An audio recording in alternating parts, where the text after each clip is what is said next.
კამელიებით საქართველოს პარლამენტის ეროვნულ ბიბლიოთეკაში დიანა თევდორაძის ლექსების კრებულის პრეზენტაცია გაიმართა, როგორც თავად ავტორი ამბობს, თემატიკა სიყვარული და ეროვნული ფასეულობებია.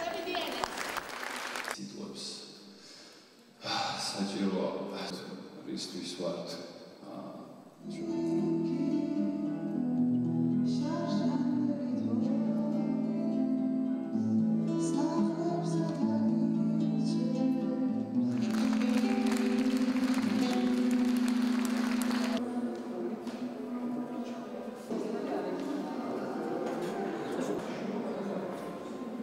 მრავალფეროვანია თემატურად ჩემი ლექსების კრებული, არ არის ერთფეროვანი. 10 წლიანი პაუზის შემდეგ ეს არის ბოლო 1 წლის განმავლობაში შექმნილი ლექსები მხოლოდ და ზოგადად საღამო ზოგადად იქნება ძალიან მრავალფეროვანი. მისი ლექსები იმდენად ლამაზი, იმდენად სიღრმისეული და დინებებით არის ასევე აღბეჭდილი, რომ მიიქცია იმ თავითვე ჩემი ყურადღება.